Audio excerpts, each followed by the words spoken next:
Assalamualaikum warahmatullahi wabarakatuh. Pada kesempatan ini kita akan melanjutkan perkuliahan online kita, yaitu menerjemahkan algoritma ke bahasa Pascal. Pada kesempatan ini kita akan membahas tentang tipe percabangan. Pada kesempatan sebelumnya kita telah membahas tentang tipe runtunan, mengenal bahasa Pascal, dan pengantar. Kesempatan ini kita bahas tentang percabangan. Pertama kita lihat dulu garis-garis besar materi yang akan kita bahas, yaitu kita akan bahas percabangan ke dalam 4 atau 5 kategori. Yang pertama ada tipe percabangan yang pertama yaitu if, then, else. Tipe percabangan yang kedua yaitu case dan case of. Pada tipe percabangan pertama kita membahasnya sedikit lebih luas daripada percabangan case of. Pada tipe percabangan pertama kita akan bahas tentang pemilihan satu kondisi atau percabangan satu kondisi atau seleksi dengan satu kondisi. Yang kedua yaitu percabangan atau seleksi dengan dua kondisi. Yang ketiga percabangan dengan lebih dari dua kondisi.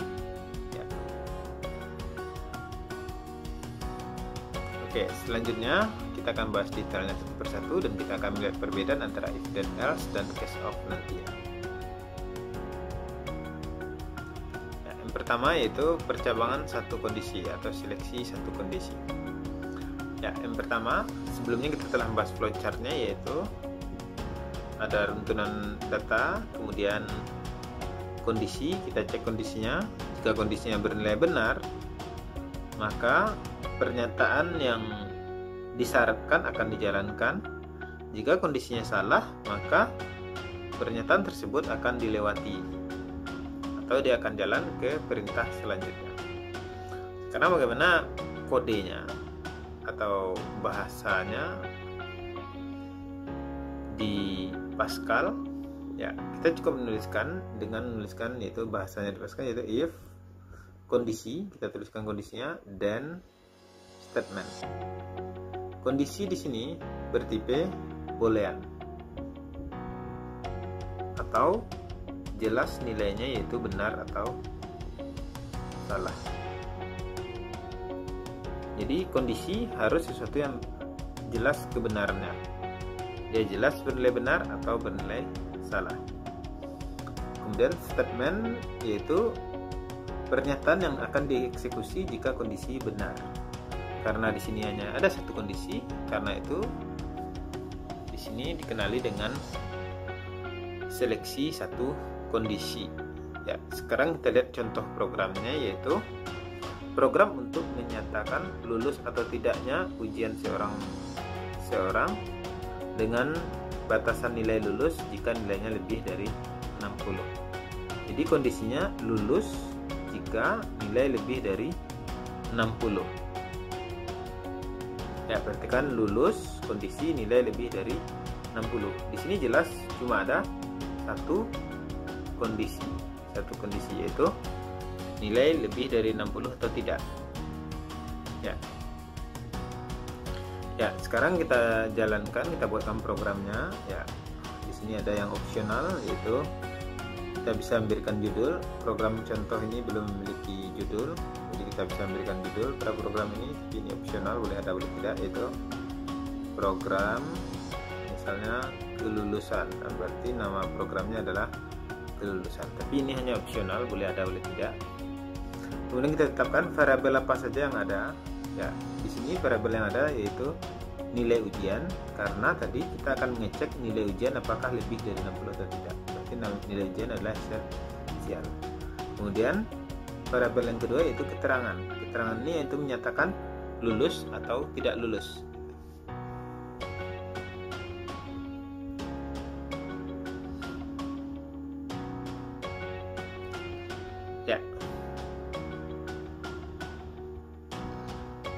Jadi kita lihat di sini bagaimana kondisi ini dijalankan.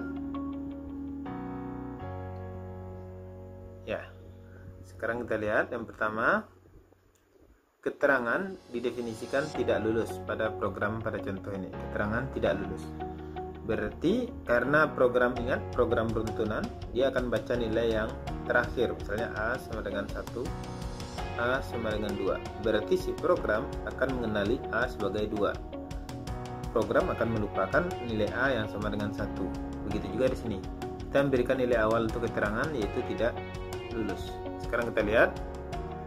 Nah, ini cuma untuk memperbagus program, yaitu write, nilai yang didapat, berapa nilai yang diperoleh. Nah, ini cuma untuk tampilan saja, output. Kemudian readline atau input, kita diminta untuk menginputkan nilai ujian, inputkan nilai ujiannya. Berarti nanti ketika kita programnya dijalankan akan muncul perintah nilai yang didapat, kemudian readline nilai ujian. Ya, oke. Sekarang kita lihat program ini akan bergerak ke perintah selanjutnya, masuk ke percabangan atau pemilihan. Ya, oke. If nilai ujian besar dari 60 dan keterangan sama dengan lulus. Berarti kalau nilai yang kita input lebih besar dari 60, keterangan yang awalnya nilainya tidak lulus akan berganti dengan keterangan sama dengan lulus. Akan tetapi jika tidak, berarti keterangan tetap nilainya tidak lulus. Berarti kalau nilainya kecil dari 60 atau sama dengan 60, berarti keterangan akan bernilai tidak lulus. Ya, jadi if nilai besar dari 60, jika nilai lebih dari 60, maka keterangannya lulus. Readline keterangan. Readline untuk menghentikan program sementara, dan end untuk penghenti program. Ya, sekarang seandainya seseorang kita input nilainya dengan 50, berarti outputnya nanti keterangannya adalah tidak lulus. Karena if syarat tidak terpenuhi, jadi keterangan ini tidak jalan, jadi statement ini tidak jalan. Ya, jadi demikian untuk contoh ini. Silahkan coba dipahami lagi apa yang saya maksudkan. Jadi blok ini yaitu blok percabangan. Nah, jadi kalau kondisi ini terpenuhi, baru ini jalan. Ingat, perintah if, kondisi, dan statement. Statement yang dimaksud di sini sampai ketemu tanda titik koma, berarti dia berhenti. Contohnya if nilai besar 60 dan keterangan lulus titik koma, berarti perintah if berakhir di titik koma. Ya. Bagaimana kalau kita ingin lebih dari satu perintah? Ya, berarti statement di sini kita ganti dengan badan statement. Nah, jika badan statement ini kita definisikan dengan sesuatu yang diapit oleh begin dan end. Kita apit dengan begin dan end. Ya, nanti akan kita lihat contohnya seperti apa.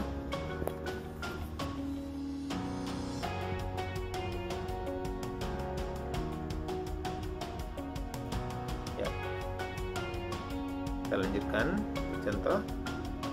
Ya, contoh kasus seleksi satu kondisi. Buatlah program untuk menghitung penyelesaian dari suatu persamaan kuadrat. Ax kuadrat ditambah bx ditambah c sama dengan 0. Ya. Apa yang akan kita lakukan untuk membuat program ini? Ya, apa yang harus kita lakukan?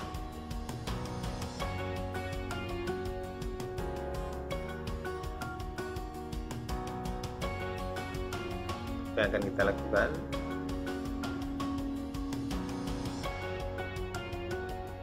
Garuk-garuk kepala.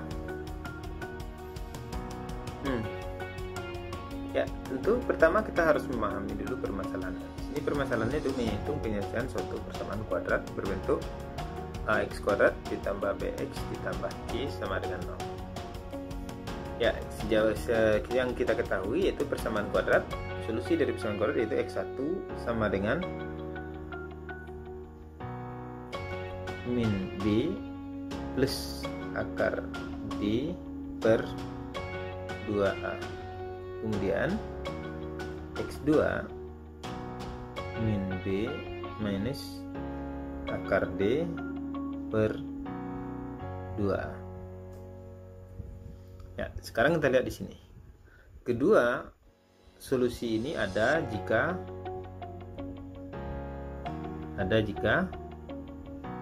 d besar sama 0. Berarti di sini ada satu syarat yang harus dipenuhi agar solusinya ada, yaitu B besar sama 0. Ya.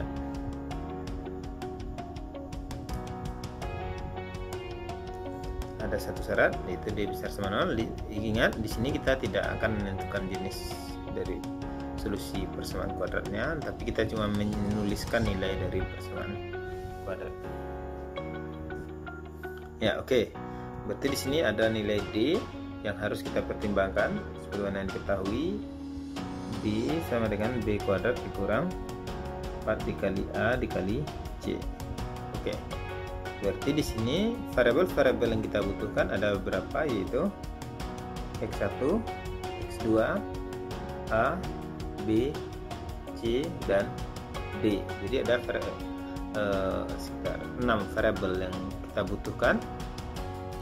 Ya, berarti pertama, setelah kita tahu ada 6 variabel yang dibutuhkan, kemudian ada satu persyaratan. Ya, sekarang kita harus mencoba men-sketch bagaimana sih bentuk flowchartnya gitu. Ya, oke, kita lihat flowchartnya. Yang pertama mulai, untuk mulai lingkaran, kemudian kita harus input, ada 6 hal yang harus, ada 3 yang harus diinput. Ya, kita input nilai dari A, B, C, input A, B, C, kemudian diproses di sini. Proses di sini, ya. Apa yang akan kita cari pertama? Apakah langsung akar atau kita cari diskriminanan dulu? Karena ini persyaratan, kita harus menyelesaikan persyaratan terlebih dahulu. Ini didahulukan. Berarti di sini kita lihat nilai D sama dengan B kuadrat dikurang 4 dikali A dikali C. Berarti kita cari nilai D dulu. Kemudian setelah kita mendapatkan nilai D, kita sudah bisa membandingkannya dengan 0. Berarti kalau perbandingan berarti percabangan di sini, karena di sini ada persyaratan. Apakah D besar sama 0? Jika ya, jika tidak, jika ya apa yang terjadi? Berarti persamaan akan mempunyai solusi. Ya, kalau dia mempunyai solusi, berarti cukup kita inputkan X1 sama dengan min B plus akar D per 2 dikali A, dan X2 sama dengan min B negatif akar D per 2A. Proses lagi, oke. Kemudian di sini baru di sini ada N atau berakhir. Sementara di sini tergantung apakah kita akan memunculkan nilai X1, X2. Kalau ya, kita tuliskan dulu X1, X2. Oh, ini tadi ada kesalahan. Kemudian setelah X1, X2 baru kemudian programnya berakhir. Ya, perhatikan di sini. Ini berbeda dengan program yang sebelumnya yang hanya ada satu perintah. Jika pernyataannya benar, kalau di sini ada beberapa perintah. Yang pertama ada 2 nilai X, 2 perintah berarti. Kemudian menuliskan nilai X1 dan X2. Bisa 2 perintah, bisa 1 perintah. Berarti setidaknya ada 3 perintah yang harus jalan setelah kondisi percabangan. Karena itu semua bentuk ini yang ketika kondisi bernilai benar ini, semua bentuk ini harus kita tulis dalam badan statement. Tulis dalam badan statement. Ya.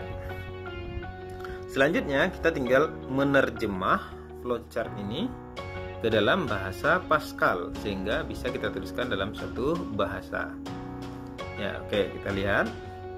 Berarti kita lihat dulu variabelnya apa saja. Yang pertama yang akan kita input yaitu nilainya A, B, C. Nah, A, B, C itu variabel pertama. Kemudian ada D. Kemudian ada X1, ada X2.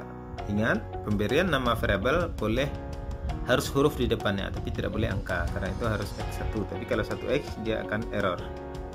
Ya, apa tipe datanya ini? Karena ada operasi pembagian dan akar, tipe datanya haruslah real atau extended atau sejenisnya, tipe data real. Ada lagi yang lain? Ya. Karena di sini cuma ini yang kita butuhkan, berarti tidak ada. Kita bisa masuk ke programnya. Ya, ingat di sini ada opsi kita boleh memberi judul atau tidak. Ya, oke, kita mulai programnya. Bagian program pertama, begin. Yang pertama, input nilai ABC atau read ABC. Nah, jadi nanti setelah program dijalankan, jika kita input seperti ini, nanti cukup kita tuliskan satu nilai, enter, akan diinput nilai B, enter, dan input nilai C.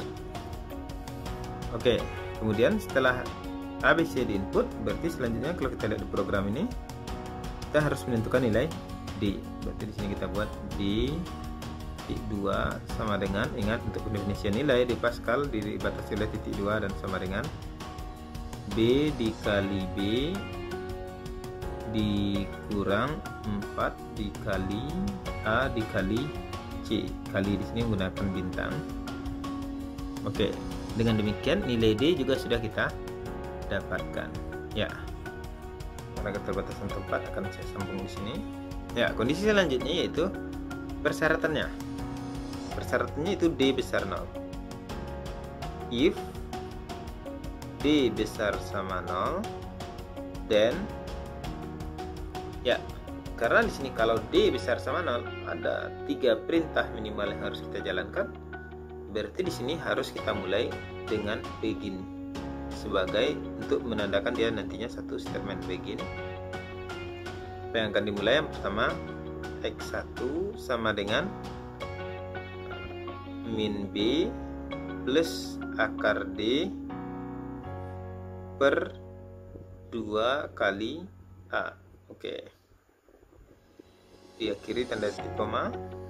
Kemudian x2 sama dengan min B dikurang akar D per 2 dikali A.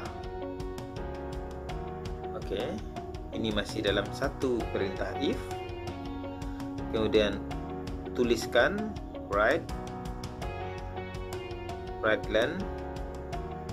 Nah, kalau di sini kita ingin memunculkan sesuatu boleh, misalnya nilai akarnya adalah atau apa boleh, tapi juga boleh tidak. Write len x1 dibatasi titik koma x1, x2. Dengan demikian nanti akan muncul x1 dan x2. Oke. Kemudian di sini kita tutup dengan n. Oke. Kemudian karena n berarti ini adalah petanda, titik koma setelah n ini adalah petanda berakhirnya perintah if. Nah, kemudian seperti biasanya kalau membuat program Pascal, kita tuliskan readline agar programnya nanti tidak langsung hilang. Readline dan n terakhir, en titik. Ya, sekarang bagaimana kira-kira kalau program ini kita jalankan? Ya, setelah program dijalankan, program ini pertama akan minta nilai dari A, B, C. Misalnya saja nilai ABC-nya yaitu A-nya 1, B-nya 1 dan C-nya negatif 2. Otomatis di sini D-nya besar 0. Ya, jadi nanti output dari program ini adalah persamaan kuadrat x kuadrat ditambah x dikurang 2 sama dengan 0. Kalau kita faktorkan x ditambah 2 x dikurang 1 sama dengan 0, berarti x sama dengan negatif 2 atau x sama dengan 1. Ya, jika program ini kita jalankan dengan inputan ini, apa outputnya kira-kira? Outputnya yaitu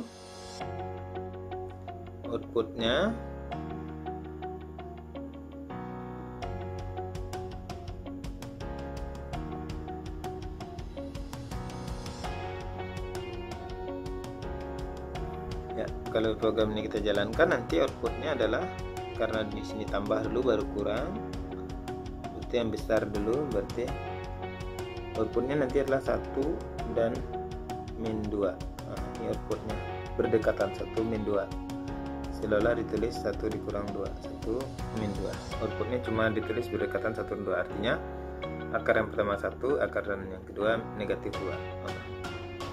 Jadi ini cara penulisan outputnya juga kurang bagus, tapi ini hanya untuk contoh. Kenapa kurang bagus? Bagaimana nanti kalau akarnya berupa puluhan, misalnya 11 dan 2, apakah ini akarnya 1 dan 12 atau 11 dan 2 atau yang lainnya? Jadi akan menimbulkan keambiguan ya. Di samping itu, ini tidak ada hubungannya dengan if dan else nya. Penulisan bilangan real di sini x1 x2 ini nanti akan memunculkan simbol dengan bentuk eksponen murninya. Ini juga bagaimana cara memunculkannya secara bilangan biasa. Kita harus membatasi space dan titik komanya. Misalnya ditulis x1 titik 2 3 titik 22, artinya di sini disediakan 3 tempat untuk x1 dengan angka di belakang komanya ada 2.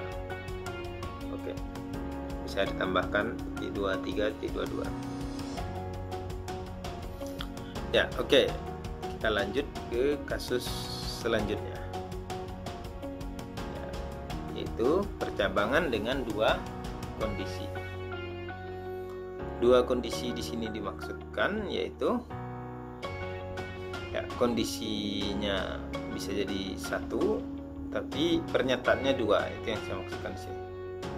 Yaitu jika kondisi yang disyaratkan benar ada yang dijalankan, jika salah ada juga yang dijalankan gitu. Jadi seperti itu. Jika kondisi benar ada yang dijalankan, jika kondisinya salah ada pula yang dijalankan gitu. Ya. Secara flowchart bisa dilihat di sini. Pertama program jalan, kemudian masuk ke kondisi. Ketika kondisi dicek, jika benar jalan pernyataan 1, jika salah jalan pernyataan 2 ya. Sekarang kita lihat bagaimana cara penulisannya. Penulisannya yaitu if kondisi, cuma ada 1 kondisi yang dicek, sama dengan yang tadi ya, 1 kondisi dicek. Jika dia benar, maka akan jalan statement 1. Jika salah, jalan statement 2. Ya. Apa contohnya di sini? Contohnya tadi yaitu nilai kelulusan tadi. Sebenarnya kalau pada bentuk sebelumnya tadi kita dituliskan di sini keterangan sama dengan tidak lulus. Nah, jadi nilai keterangan pertama diberikan tidak lulus. If nilai besar dari 60 dan cat sama dengan lulus. Jadi ini bentuk yang tadi, yaitu kalau nilainya lebih dari 60 nilai keterangan berubah menjadi lulus. Nilai keterangan dituliskan lebih di awal. Tapi dengan menggunakan percabangan 2 kondisi, yaitu benar ada yang jalan, salah ada yang jalan, sebenarnya kasus ini bisa sekali tulis saja. Jadi yang bentuk ini bisa kita ubah ke if nilai besar dari 60 dan keterangan lulus. Keterangan titik 2 sama dengan lulus. Ya. Kemudian seperti di sini sintaknya kita lihat if then else. Kemudian if then sudah, tinggal else. Bagaimana else? Biasanya di sini tidak kita akhiri dengan tanda titik koma pengecualian untuk kasus if, jadi titik komanya kita hilangkan. Else, jika nilainya tidak lebih dari 60 berarti keterangannya tidak lulus. Jadi pada dasarnya bahasa Pascal mirip dengan bahasa manusia. Berarti kan jika nilai besar dari 60, jika nilai besar dari 60 maka keterangan lulus. Selain itu, selain itu maksudnya berarti jika nilainya tidak lebih dari 60, bisa jadi 60 kurang dari 60, maka keterangannya tidak lulus. Ini adalah salah satu contoh percabangan dengan 2 kondisi. Oke, kita lihat selanjutnya. Nah, ini ada beberapa contoh kasus ya. Tapi di sini saya tertarik untuk melihat kasus yang ini dulu karena ini sudah kita bahas sebelumnya, yaitu buatlah program untuk menentukan apakah penyelesaian persamaan kuadrat real atau memuat imajiner. Jadi di sini yang diminta itu cuma untuk menentukan akarnya real atau memuat imajiner. Hanya ada dua perintah, real atau memuat imajiner. Ya, dengan konsep di persamaan kuadrat secara matematik, persamaan ax kuadrat ditambah bx ditambah c sama dengan 0 punya solusi real jika diskriminan besar sama 0. Lagi-lagi ada satu syarat, diskriminan besar dengan 0. Ya, di sini sebenarnya ada syarat lain, yaitu kalau diskriminannya kecil 0 berarti akar tidak real. Tidak real di sini artinya memuat imajiner. Jadi tidak real itu sama dengan memuat imajiner. Oke. Jadi kalau D-nya kecil 0, sebenarnya ada dua syarat di sini, yaitu besar 0 dan kecil 0. Tapi cukup dituliskan satu saja, ya. Kemudian di sini saya juga tidak akan menuliskan secara panjang lebar kayak seperti contoh sebelumnya, ada flowchartnya segala macam. Ya, saya akan mulai dari penggalan flowchart, yaitu penggalan flowchartnya. Tentu yang pertama input ABC star input ABC, kemudian di sini dihitung D yang sama dengan B kuadrat dikurang 4AC. Kemudian di sini masuk ke percabangannya. Apakah D besar sama 0? Ya. Di sini cukup perintahnya, yaitu jika ya, apa yang terjadi? Jika ya, berarti di sini. Jika ya, berarti di sini. Nah, di sini dia cuma minta keterangan saja, real atau tidak. Keterangan sama dengan akar real. Jika tidak, berarti di sini keterangan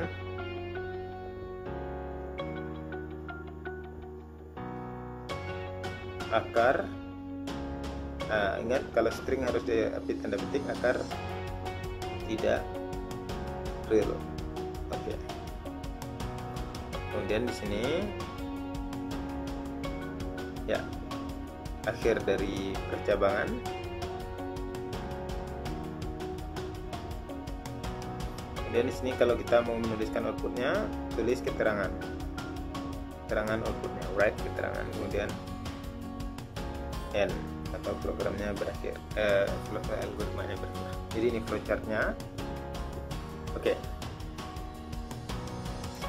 Sekarang kita lihat bagaimana cara menuliskan program dari ini. Yang pertama tadi untuk deklarasinya sudah pada bagian sebelumnya. Jadi bagian ini kita mulai aja dari badan program, yaitu begin. Pertama dihitung dulu D, di input dulu D, red len A, B, C.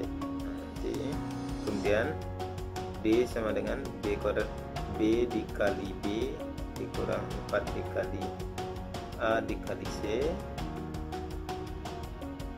Kemudian di sini setelah dapat nilai D, kita tinggal cek if D besar sama 0. Ini lanjutannya. Then get sama dengan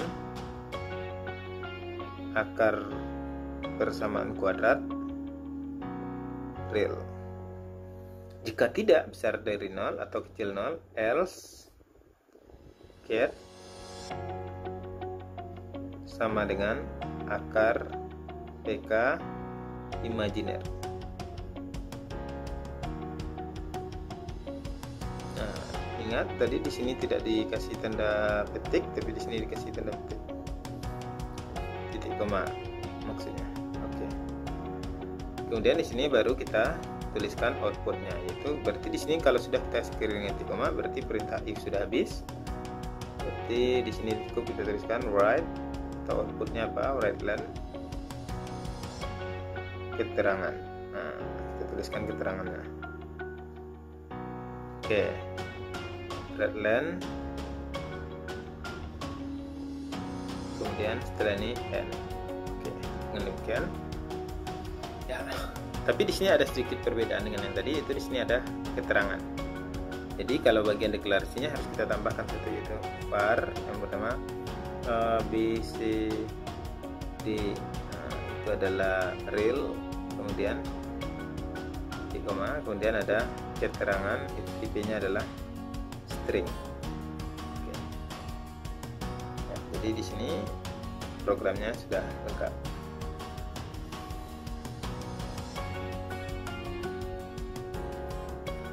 Ya.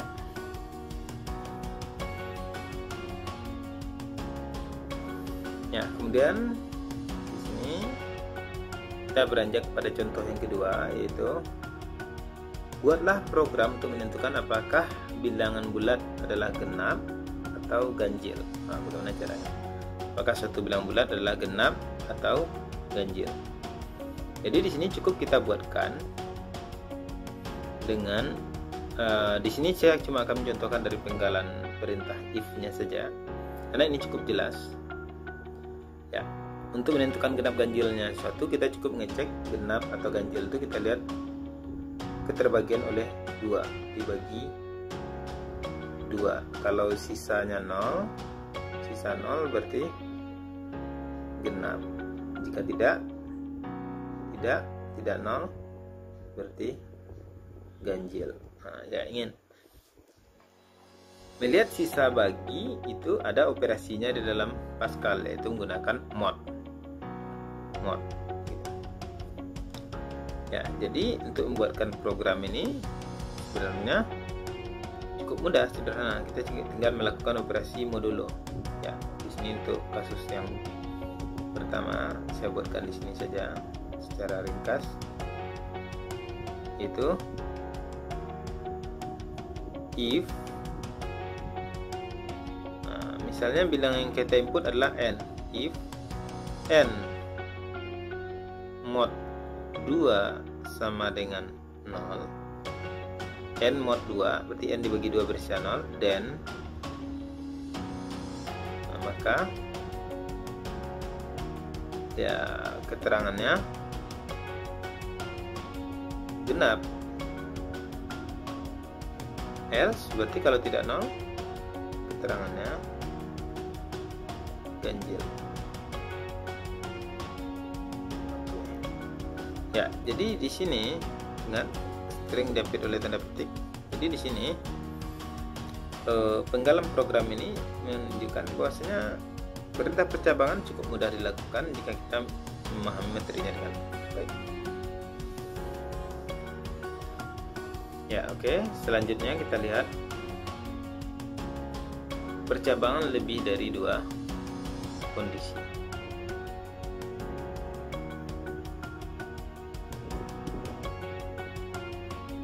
Ya, pertama bisa dilihat di sini flowchart-nya. Pentingan program dicek kondisi 1. Kondisi 1 benar, maka jalan perintah 1 atau statement 1, pernyataan 1. Jika kondisi 1 salah, dicek ke kondisi kedua. Jika kondisi kedua benar, jalan statement 2. Jika masih salah, jalan statement 3. Ya. Bagaimana jika masih ada syarat lagi? Ya, kita tinggal cukup menambahkan lagi. Misalnya kalau ada 4 kondisi, tambah di sini kondisi 3. Jika benar, kemudian di sini jika salah ada di sini statement keempat. Gitu. Jadi kalau dari segi flowchart, kemudian di sini kita tinggal menambahkan lagi. Jika ada syarat lagi, tambahkan lagi. Jika ada syarat lagi, tambahkan lagi. Ya, sekarang kita lihat kodenya seperti apa. Ya, jadi di sini if kondisi 1, jika kondisi 1 benar, maka jalankan perintah 1. Jika tidak, cek kondisi 2, yaitu bagaimana cara ngecek kondisi? Tentu dengan fungsi yang sama, yaitu fungsi if. If kondisi 2 benar, maka jalankan perintah kedua. Jika tidak juga, maka jalankan perintah ketiga. Ya, bagaimana jika lebih dari 3 syarat? Berarti kita buat if kondisi 1 benar, then statement 1, else if lagi kondisi 2, then jalan statement 2. Ingat di sini tidak pernah diakhiri dengan titik koma. Kemudian else lagi. Nah, jika seandainya masih ada syarat ketiga, if kondisi ketiga benar, then jalan statement 3. Jika tidak juga, else jalan statement 4. Jadi ini untuk kasus 3 kondisi dicek atau untuk 4 statement hasil.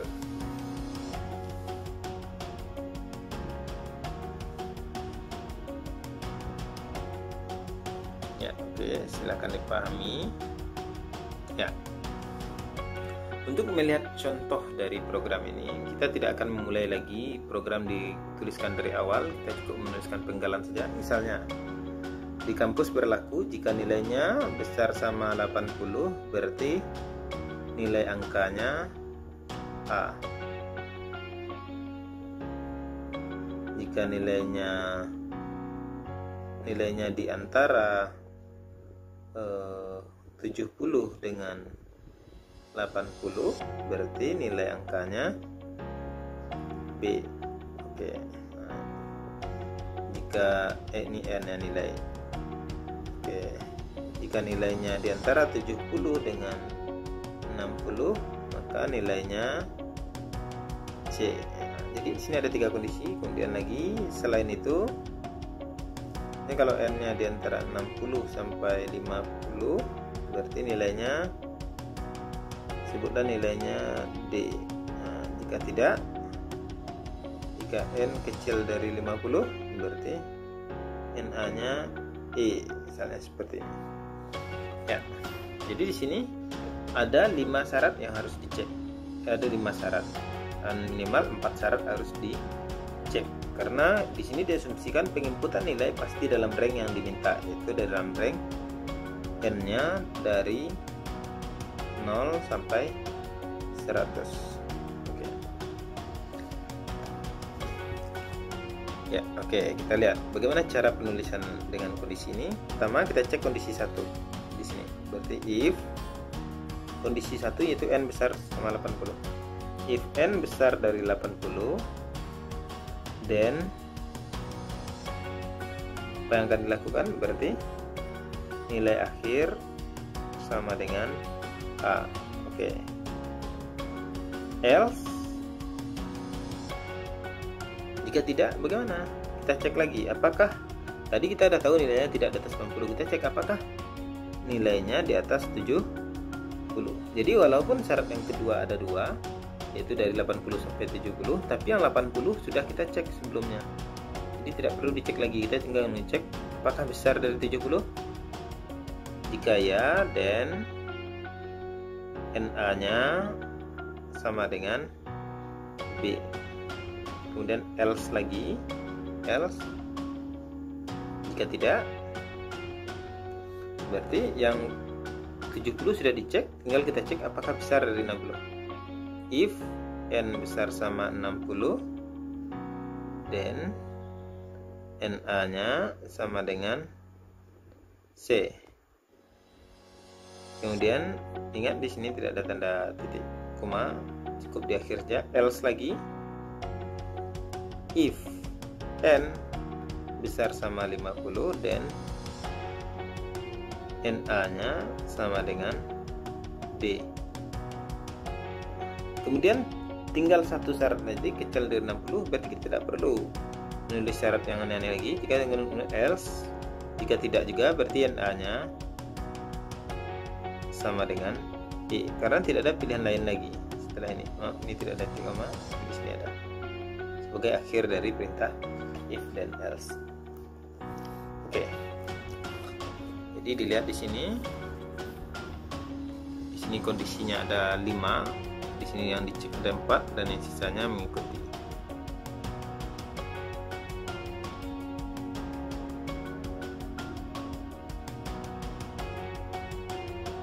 Ya.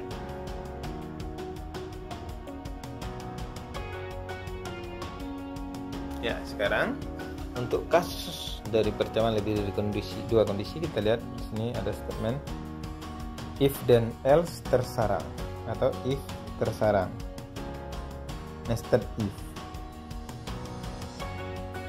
Apa gunanya nested if? Nested if dilakukan jika kita ingin mengecek lebih dari satu kondisi. Berarti misalnya ada dua kondisi. Kondisi pertama, kemudian ada kondisi kedua. Ada beberapa kriteria yang dicek. Kita ingin ngecek memenuhi pertama saja, memenuhi pertama, tidak kedua. Yang kedua memenuhi pertama dan kedua. Yang terakhir tidak memenuhi satupun. Memenuhi satupun dari dua kondisi. Berarti ada 3 hal itu yang akan kita cek di sini. Yang pertama, statement 3 yaitu untuk tidak memenuhi apapun. Jadi bahkan di sini kalau kondisi pertama tidak terpenuhi, kondisi kedua tidak dicek lagi. Jadi di sini pertama dicek kondisi pertama, jika terpenuhi kita cek apakah kondisi 2 terpenuhi. Kalau kondisi 2 terpenuhi, jalan statement 1, jika tidak jalan statement 2. Statement 2 yaitu memenuhi satu tapi tidak memenuhi 2. Kalau yang kedua ini memenuhi 1 dan 2 yaitu statement 1. Oke.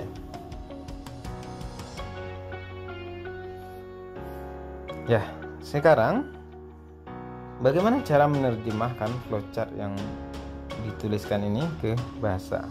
Ya, kita lihat di sini sudah diterjemahkan, yaitu if kondisi 1, then di sini if jika kondisi 1 benar, maka yang dijalankan adalah badan statement yang di dalam kotak ini.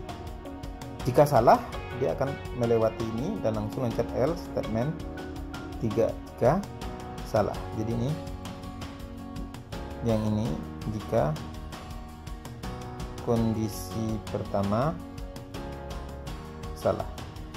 Kalau kondisi pertama salah, dia akan langsung else dan jalankan statement 3. Tapi kalau kondisi pertama benar, di sini juga kalau kondisi pertama salah tidak, dan langsung jalankan statement 3. Jika benar, dia langsung menjalankan mengecek kondisi kedua, yaitu if kondisi kedua, dicek lagi kondisi kedua. Jika benar lagi jalan statement 1, jika benar jalan statement 1. Ya, jika salah jalan statement kedua. Jadi ini cara penulisannya dalam bahasa Pascal. Untuk lebih jelasnya kita lihat contoh. Ya, sekarang ada contoh ini. Di sini saya minta saudara untuk mencoba membuatkan bahasanya. Kita lihat di sini tersarangnya ada berapa ini? Yang pertama kondisi kedua, kondisi ketiga, kondisi keempat. Ada 3 sarang, ada berlapisnya. Ya, coba dituliskan. Ya. Oke, pada kesempatan ini akan saya contohkan dulu, nanti akan saya berikan bagaimana jika bentuk ini kita modifikasi. Ya, yang pertama kita tinggal cek if, kita lihat dulu kondisi 1, then jadi jika kondisi 1 benar maka dicek if kondisi 2, then jika benar lagi if kondisi 3, then jika benar lagi if kondisi 4, dan jika benar lagi, berarti di sini jika benar jalan statement 1. Jalan statement 1. S1. Else berarti else yang pertama adalah milik dari K4. K4 berarti yang ini else statement di sini, maaf ini maksudnya statement 2. Berarti dijalankan statement 2. Kemudian else selanjutnya akan menjadi milik dari ini. Else lagi berarti jalan misalnya statement 3. Kalau di sini adalah di sini ada statement 3. Nah, ini ada statement 4, ini statement 5, ini statement 6. Kemudian else lagi, else milik if yang ini. Jalan S4. Kemudian maaf ini ada misalnya S2, S3.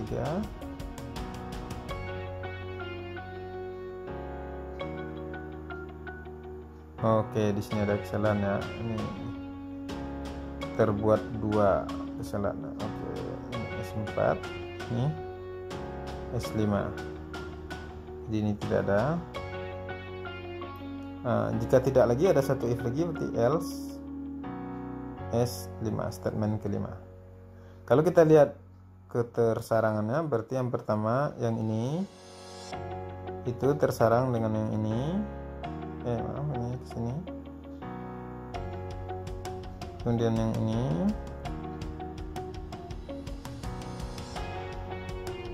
Dan baru yang terakhir. Oke.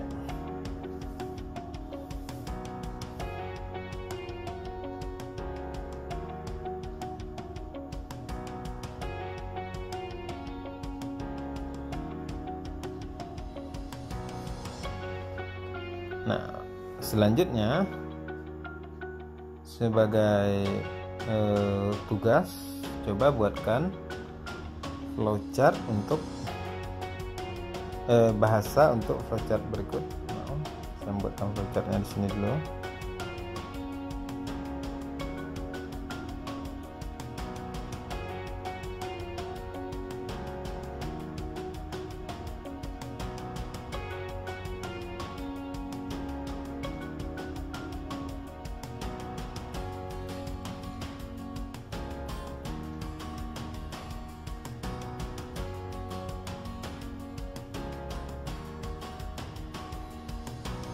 Ini S1, S2, S3, S4, kondisi 1, kondisi 2, kondisi 3. Ini benar, salah, benar, salah, benar, salah.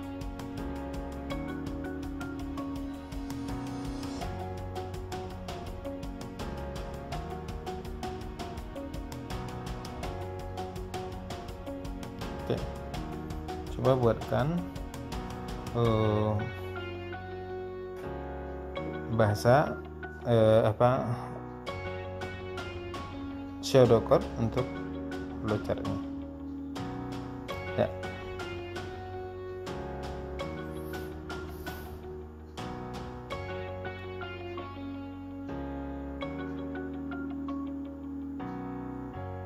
Ya, kemudian di sini kita lihat contoh berikut. Apakah ini perulangan tersarang, percabangan tersarang atau tidak? Ya, kita lihat.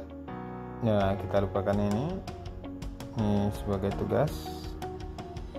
Sekarang kita lihat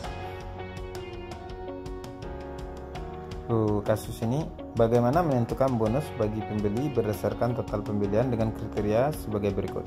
Jadi kriterianya, kalau dia belanja di atas 100.000, diskon 10%.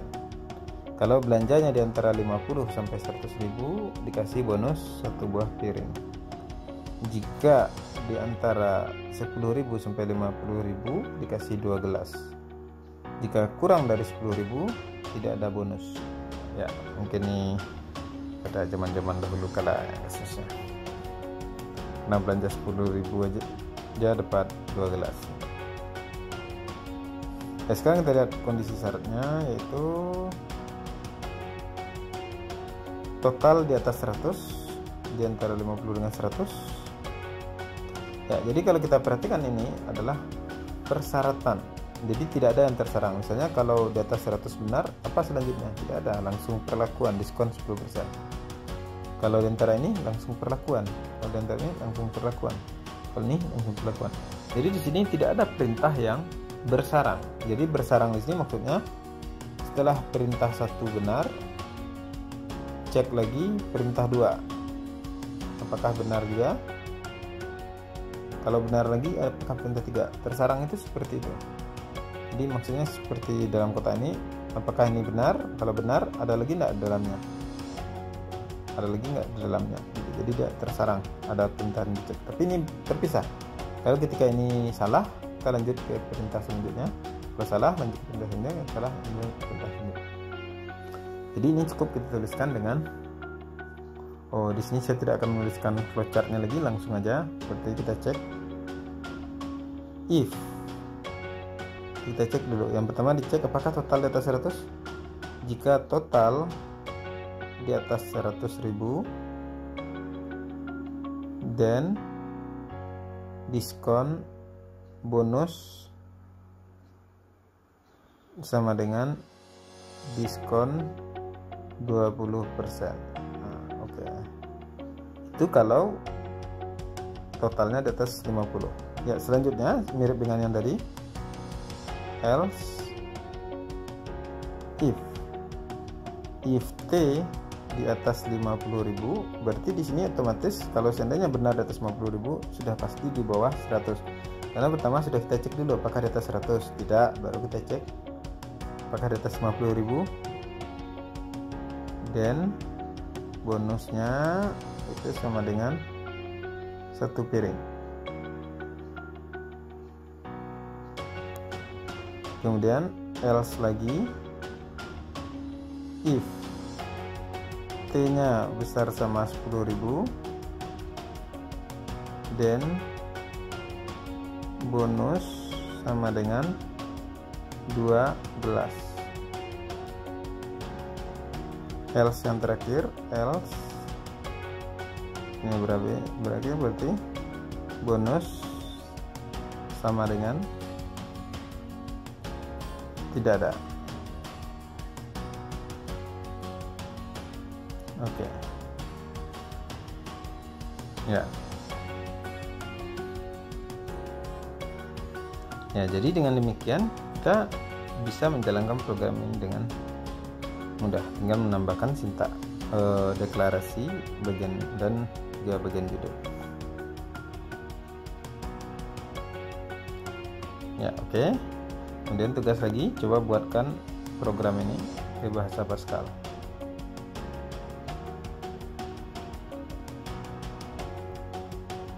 Oke.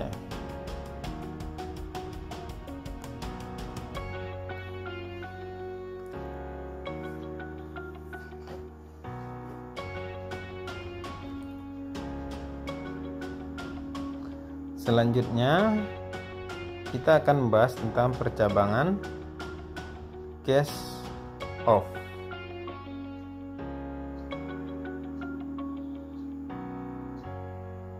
Ya, kita lihat di sini flowchartnya.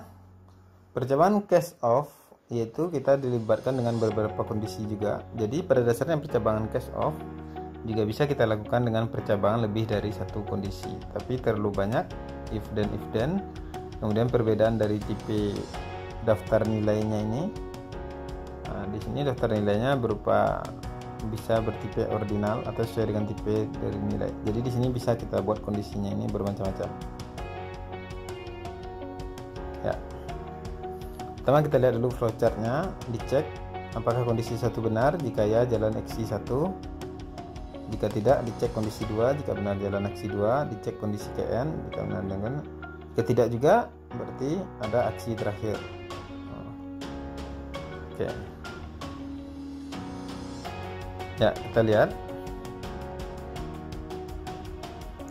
Jadi pada nilai dari kondisinya ini adalah di sini, yaitu bisa kita definisikan variabel yang bertipe ordinal seperti karakter, bit, dan boolean.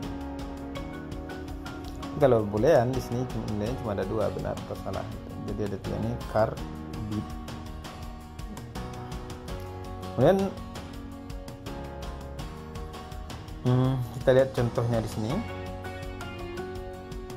Case kondisi off.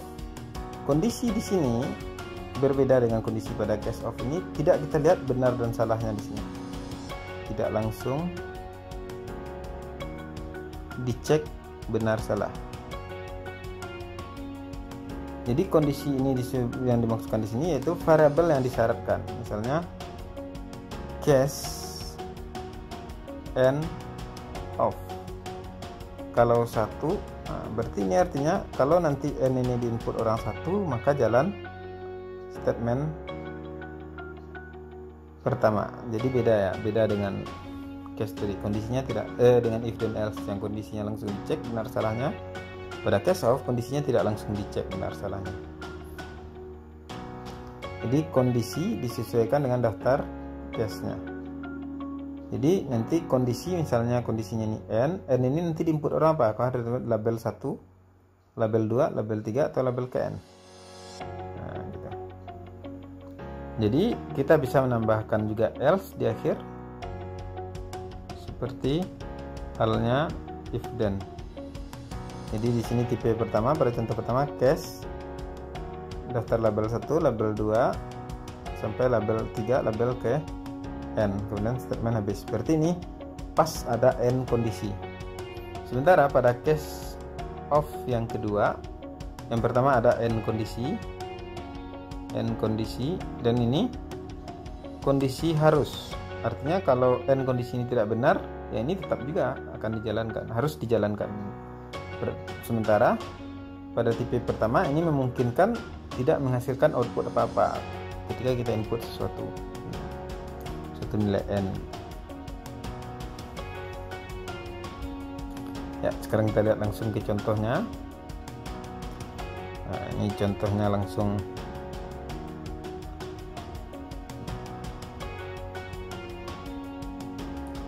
Ya, kita lihat program ini, kita pelajari. Ini bahasa langsung di Pascal. Program ini nama, judul, ini opsional, boleh ada boleh tidak. Namanya juga terserah, yang penting memenuhi kriteria variabel. Kemudian usage CRT ini untuk membaca, atau ini sudah kita bahas sebelumnya, untuk membaca keyboard dan lain-lain. Clear screen ini untuk membersihkan layar ketika diperintah dijalankan.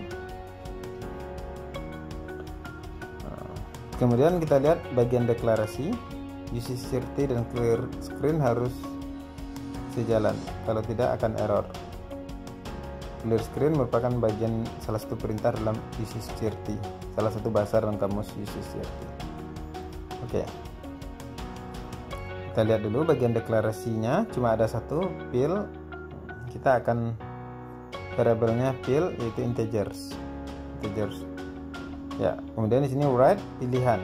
Nah, di sini sudah tuliskan, cuma tuliskan 1, 2 atau 3 saja. Ada 3 pilihan aja.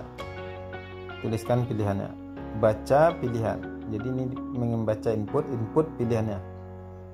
Jadi ketika program dijalankan akan muncul pilihan dalam kurung 1, 2, 3 atau 3. Nah, kemudian dia akan minta suatu input. Kita input di sini pilihannya sama dengan apa? Misalnya pilihannya kita input 2. Kita lihat di sini case fill.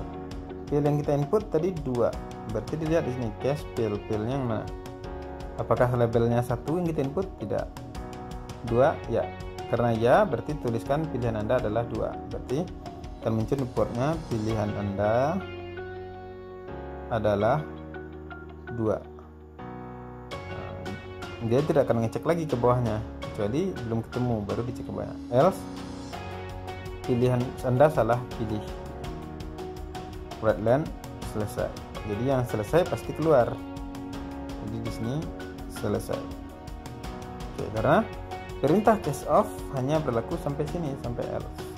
Oke.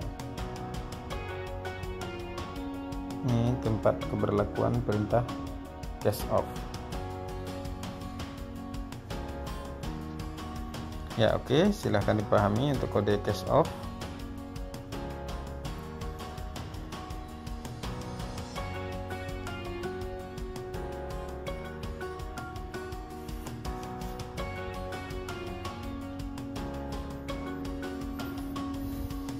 Oke, sekarang kita lihat untuk beberapa kasus berikut.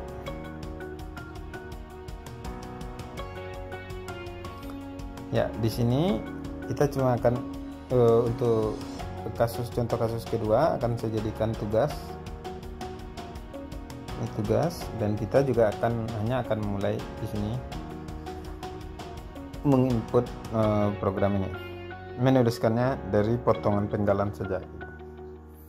Ya, kita lihat contoh 1. Buatlah program yang dimana jika memilih kode bulan dari Januari sampai Desember, maka akan menampilkan jumlah harinya 31.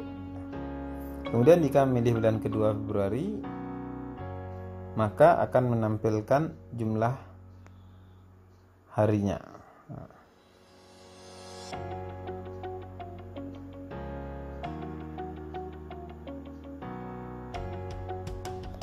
Jadi Januari, Maret, kita lihat. Jadi untuk memudahkan di sini kita input bulannya dengan nomor saja atau nomor root bulan. Di sini kita buat dulu var variabelnya itu nomor urut bulan, nomor urut bulan. Tapi di sini ini akan memakan banyak space, jadi kita buat aja variabelnya nomor bulan, kita tulis dengan n. Itu tipenya bisa bit, bisa integer, karena ini cuma kecil ukurannya. Berarti ini kita buat aja integer supaya mudah. Integer supaya umum. N integer, berarti begin. Berarti yang pertama kita input n nya dulu, red n, atau masukkan bulan ke berapa, red n. Selanjutnya setelah ini kita akan menunjukkan programnya dengan cache and off. Ketika kita input Januari, berarti nomor 1, 3, 5, 7, 8, 10, 12. Berarti kalau inputnya 1, 3, 5, 7, 8, 10, 12, outputnya yaitu, kita lihat di sini outputnya tadi ya, cukup dipisah dengan tanda titik 2. Oke.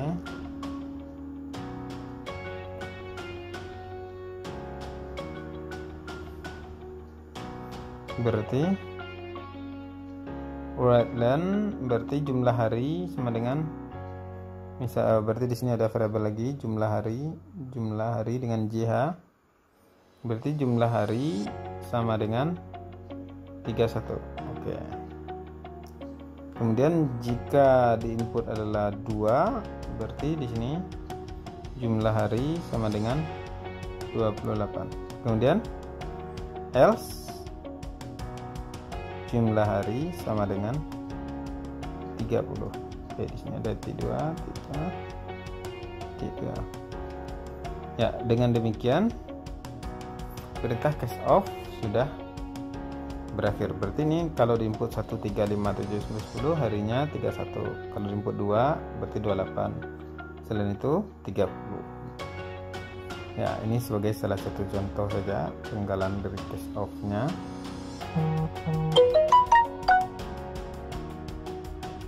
Ya, oke. Kalau ingin mengakhiri di sini cukup kita tulis n redland n. Oke.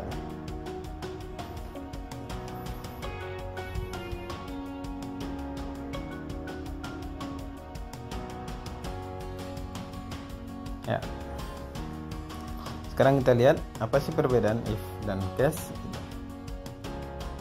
Yang pertama, struktur if dapat menerima kondisi berupa operasi logika. Jadi pada if dia bisa seperti yang saya katakan tadi, langsung ditentukan benar salahnya pada kondisi. Sedangkan struktur case tidak bisa langsung pada kondisi. Seperti yang saya katakan, if kondisi, then di sini sudah jelas benar salahnya, benar atau salah. Sementara pada case kondisi of, kondisi ini akan dicek apakah ada atau tidak pada list, dicek list. Oke. Struktur case lebih efektif apabila digunakan untuk seleksi yang lebih dari dua kondisi. Jadi kalau ketika kondisinya banyak, sebaiknya memakai struktur case. Struktur case dan struktur if dapat dikombinasikan ke dalam satu bagian. Jadi hati-hati, kita bisa menggabung case dan if sekaligus, tapi juga ya hati-hati dengan tata cara penulisannya, penulisan titik, koma, titik, dan lain-lain. Yang terakhir, struktur case tidak dapat melakukan pengecekan terhadap tipe data string atau kalimat. Jadi hati-hati, case tidak boleh menggunakan data string.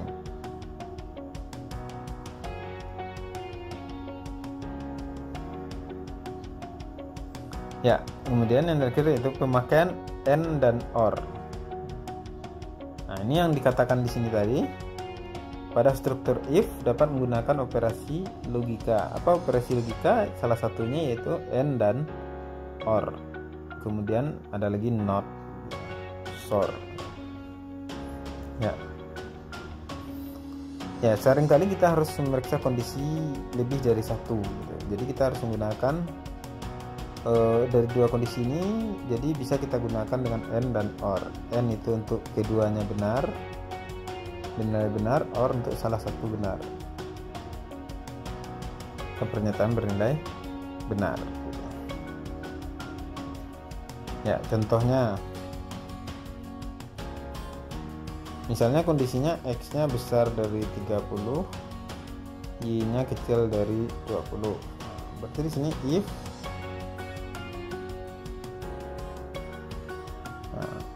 x besar dari 30 n y kecil dari 20.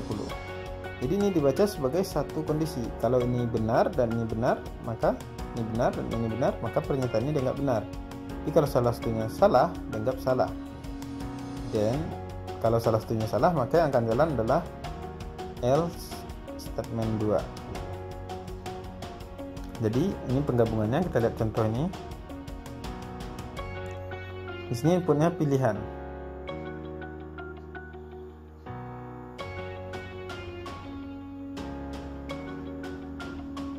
Kita lihat di sini. Pilihannya apakah diantara pilihannya itu diantara 1 dan 4. Ini syaratnya pil besar sama 1 dan kecil sama 4. Apakah pilihan diantara 1 dan 4? Jika ya, pilihan benar. Jika tidak, pilihan salah. Jadi kita buatkan dengan logika n. Jika pilihan besar dari 1, pil besar dari 1 dan pil kecil dari 4. Jika pilihan besar dari 1 dan pilihan kecil dari 4, maka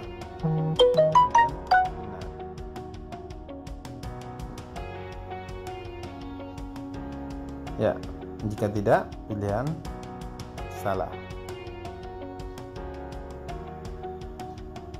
Oke, jadi ini penggunaan and dan or dapat dilakukan dengan cara seperti ini. Kita tulis satu kondisi, dipisah n, kondisi kedua. Bahkan ini kita bisa memiliki lebih dari 2 kondisi, misalnya bisa 3 kondisi dan lain-lain.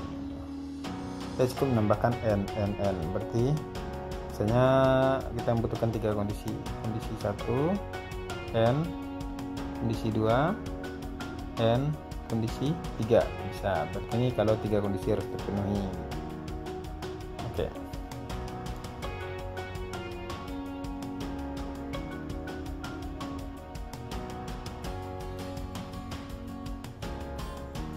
Kita lanjutkan. Ya. kita lihat beberapa masalah. Ya, di sini kita akan membuatkan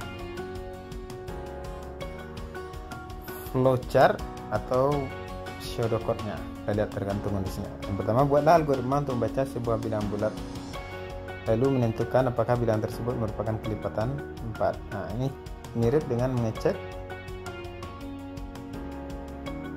genap ganjil. Coba dipelajari genap atau ganjil. Coba dilihat pada catatan sebelumnya, kemudian dibuatkan flowchart-nya, kemudian dibuatkannya. Berarti ini tinggal ganti jika inputnya n mod 4 itu sama dengan 0 atau tidak gitu. Berarti di sini cukup tulis if n mod 4 sama dengan 0 dan keterangannya kelipatan 4. Jika tidak, keterangannya tidak kelipatan 4. Oke, seperti itu saja. Oke, selanjutnya kita lihat pula contoh kedua. Kita paham masalahnya dulu. Pasar swalayan X memberikan diskon harga bagi pembeli yang nilai total belanjanya lebih dari 100.000. Berarti persyaratannya belanja lebih dari 100.000. Tuliskan algoritma untuk menentukan harga belanja setelah dikurangi diskon. Data masukan yaitu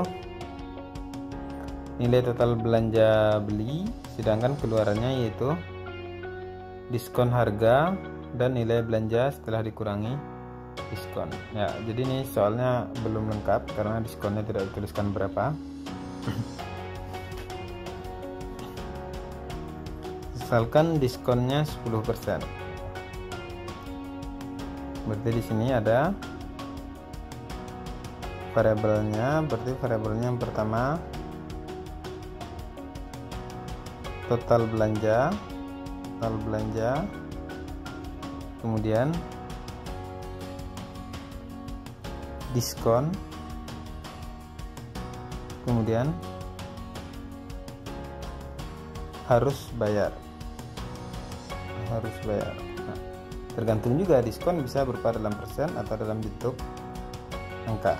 IP-nya kita buat saja real. Oke. Kemudian begin. Kita mulai, berarti pertama read atau input readline total belanja. Yang cukup kita inputkan adalah total belanja.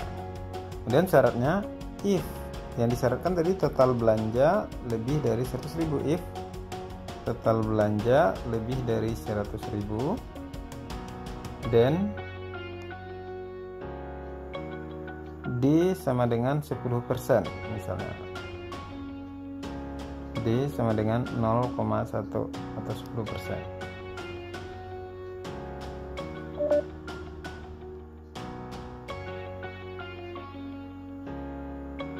Kemudian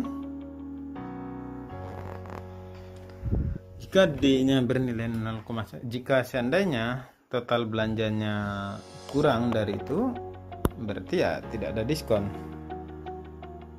Ya. Else berarti kita tetap harus memberikan diskon, karena diskon akan kita hitung nantinya. Else D sama dengan 0. Oke. Karena di sini diskon akan kita libatkan pada perhitungan harga bayar, harus bayar. Berarti di sini baru kita hitung harus bayar sama dengan TB dikurangi diskon dikali PB.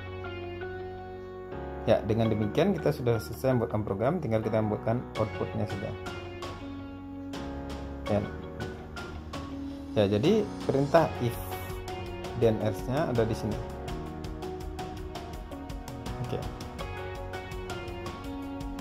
Oke, kita lihat beberapa masalah lainnya.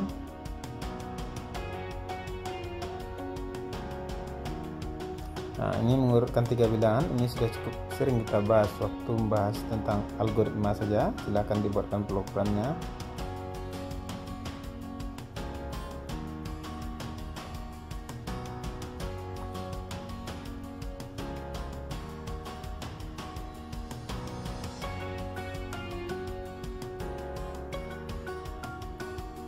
Ya. Kemudian di sini pada bagian kedua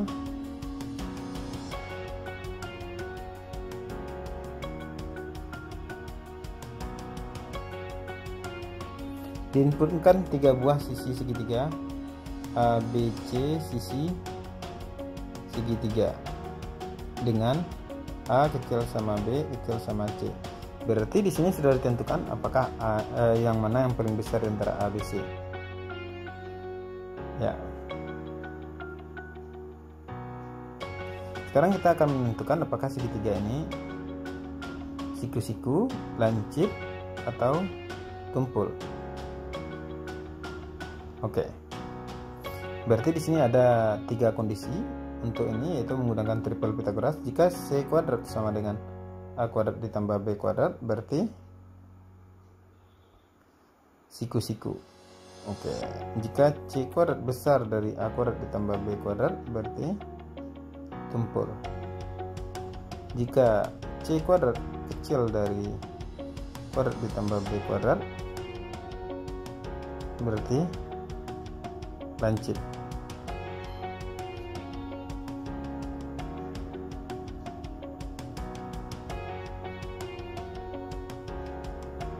Ya, oke. Selanjutnya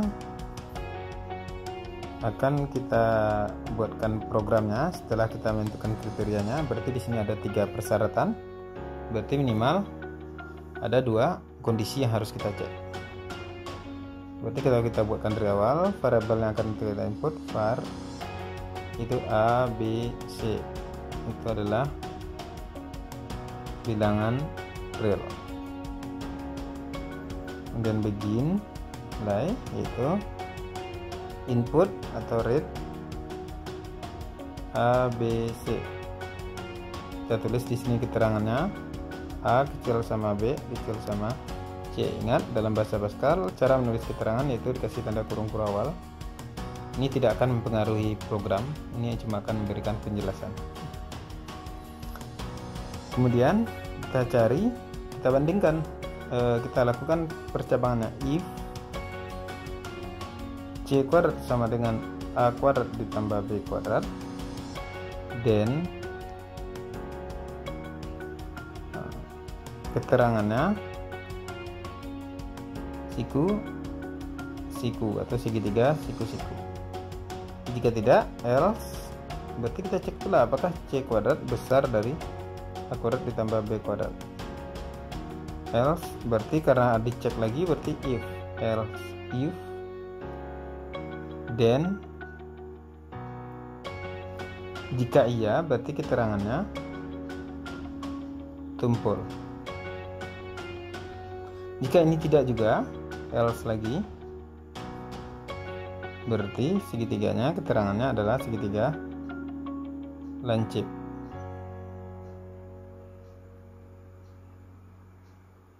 Kemudian n. Oke. Ya. Dengan demikian, secara singkat kita sudah dapat menuliskan programnya.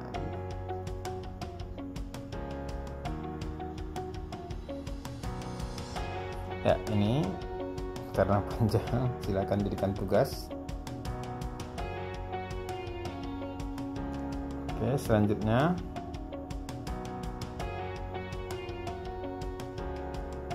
ya, ini yaitu membuat program case untuk menentukan nama bulan jika diinput nomor bulan. Berarti mirip dengan yang tadi. Saya akan langsung saja case nomor bulan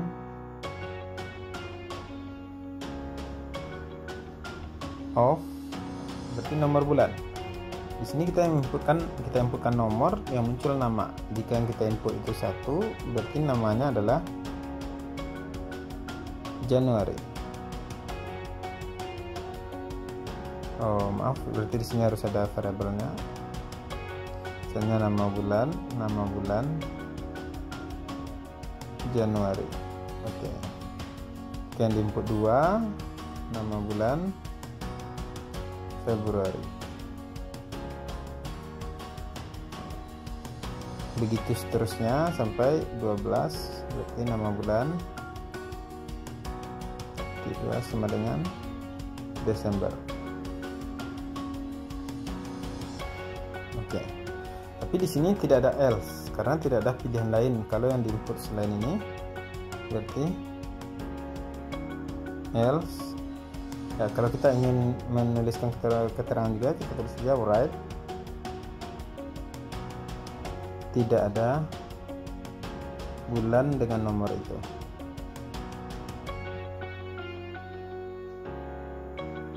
Oke. Oke.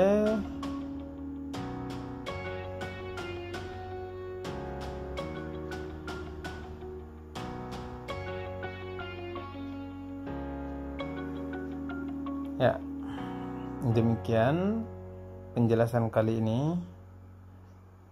Untuk tugasnya yaitu cukup dibuatkan semua tugas-tugas yang dibuat ini ke dalam bahasa pemrograman Pascal dalam bentuk program. Kemudian juga dibuatkan catatan tentang materi ini. Terima kasih atas perhatiannya. Assalamualaikum warahmatullahi wabarakatuh.